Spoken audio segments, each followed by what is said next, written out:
أعوذ بالله من الشيطان الرجيم بسم الله الرحمن الرحيم.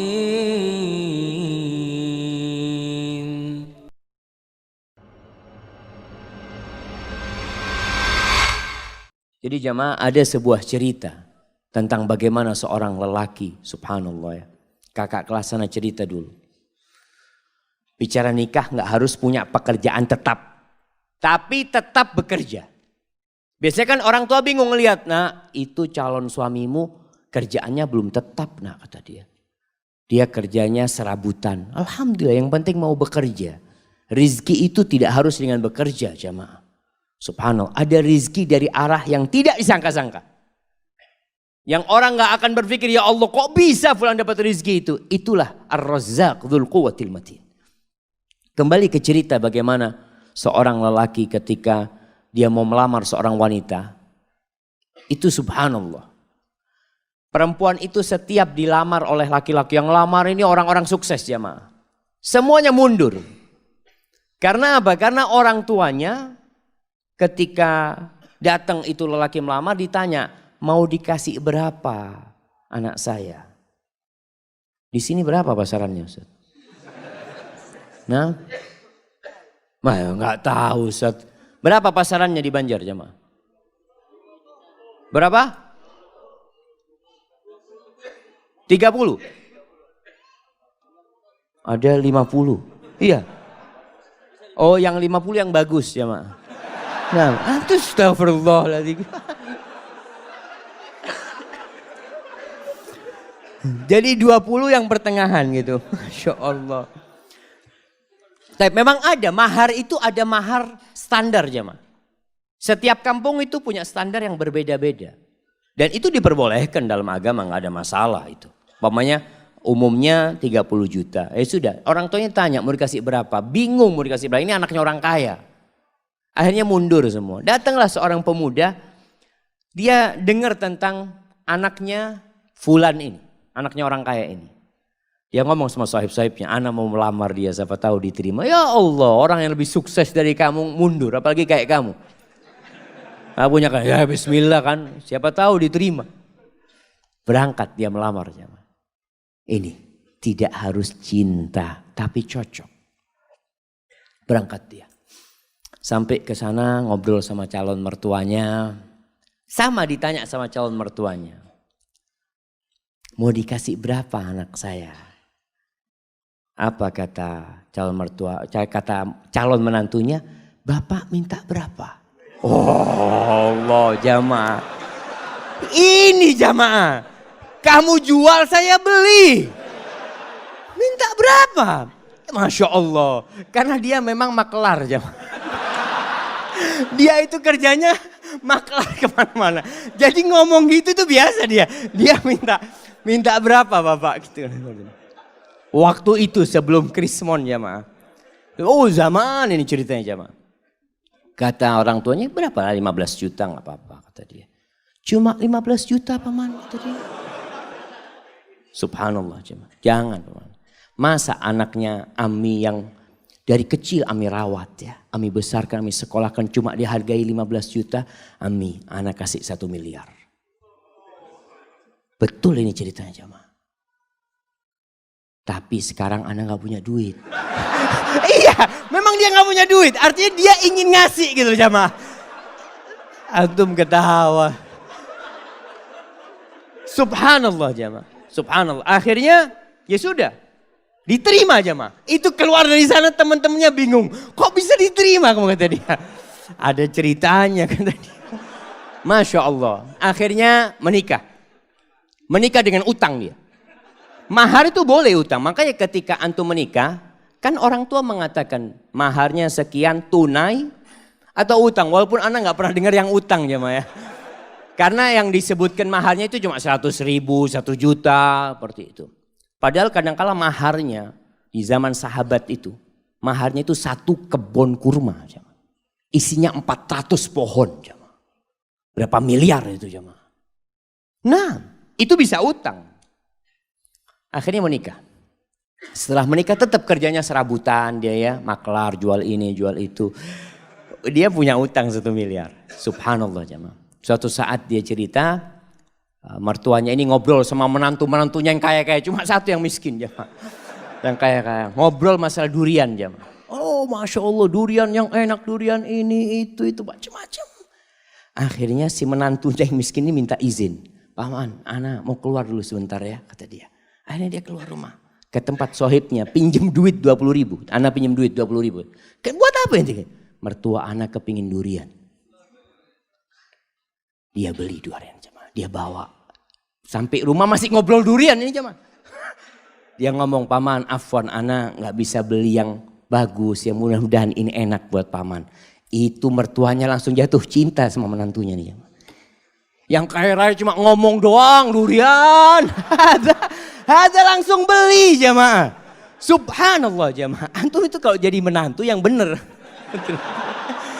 Mertua ngomong durian berarti kepingin durian. Masya Allah jemaah. Ini akhirnya nih menantu jadi menantu kesayangan.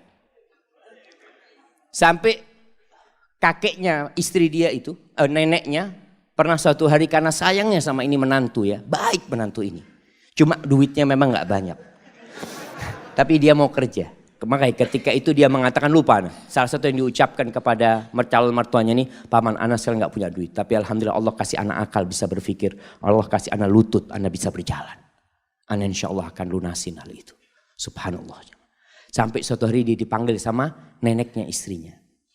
Kata neneknya, nak nenek ini punya duit 500 juta. Nenek mau kasih buat kamu. Subhanallah. Si menantu malu jemaah, janganlah nenek kalau mau kasih ke cucunya nenek.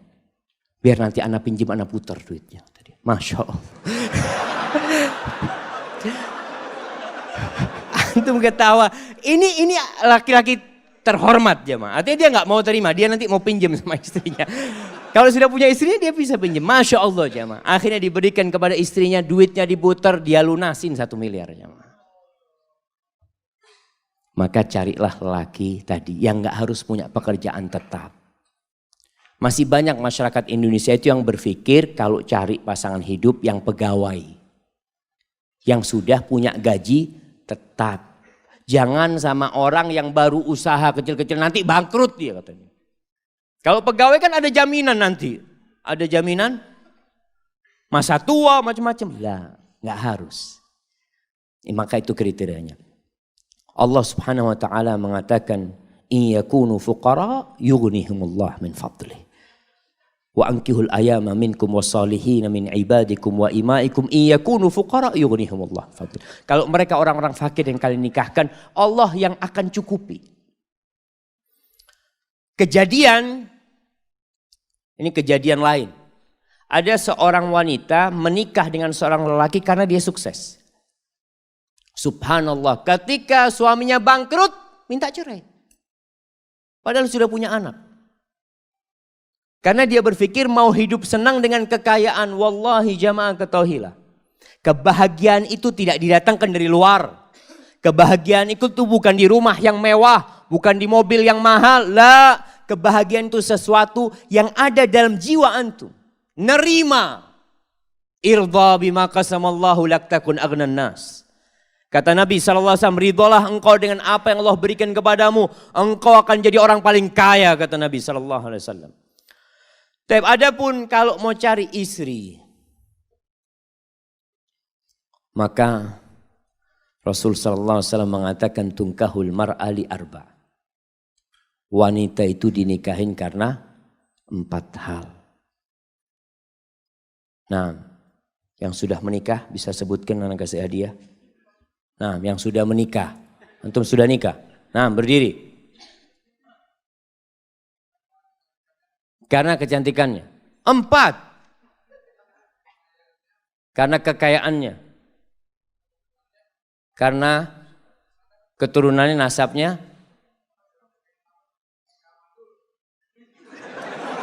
Karena enggak mandul. Agamanya mana?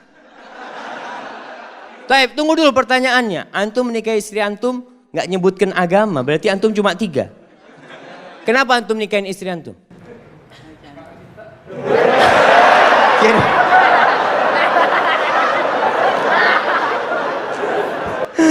Masya Allah, Masya Allah. Ambil hadiahnya. Hadiahnya ditukar, Afan. Hadiahnya ditukar.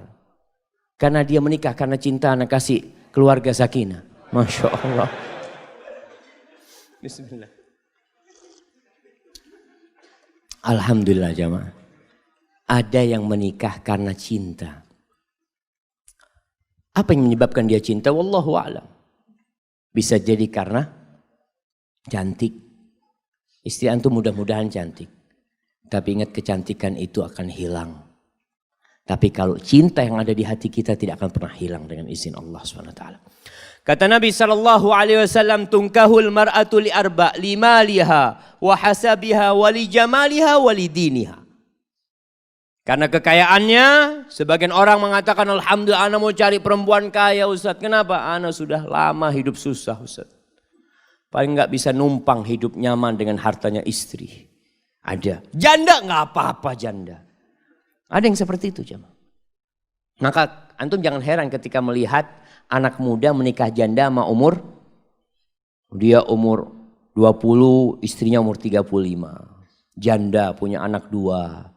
Nggak apa-apa, mungkin karena hartanya dia menikah. Yang kedua, karena nasabnya yang mulia. Keturunan Raja Banjar. Masya Allah. Yang ketiga, karena kecantikannya. Ini normal orang menikahin wanita karena kecantikannya. Yang keempat, karena agamanya. Lalu apa kata Nabi SAW? Fadfar bidhatid din taribat yadak. Kalau engkau ingin beruntung dalam kehidupanmu, engkau ingin merasakan kebahagiaan, keharmonisan dalam rumah tanggamu, fadfar bidhatid din. Berbahagialah engkau mendapatkan agama, mendapatkan wanita yang agamanya baik. Seperti tadi kita bicarakan, ada standar minimal perempuan baik secara agama. Apa? Apa jemaah? Melaksanakan kewajiban. Ini yang pertama. Jadi standar perempuan itu melaksanakan kewajiban. Ustaz, tapi dia nggak pernah ngaji ke masjid Ustaz. Nah, yang penting kewajiban dia laksanakan. Sholat yang 5 waktu. Puasa di bulan Ramadan. Dia menutup auratnya. Dia berbakti kepada orang tuanya. Maka standar kewajiban ini paling minim harus ada. A'udzu billahi minasy syaithanir rajim. Bismillahirrahmanirrahim.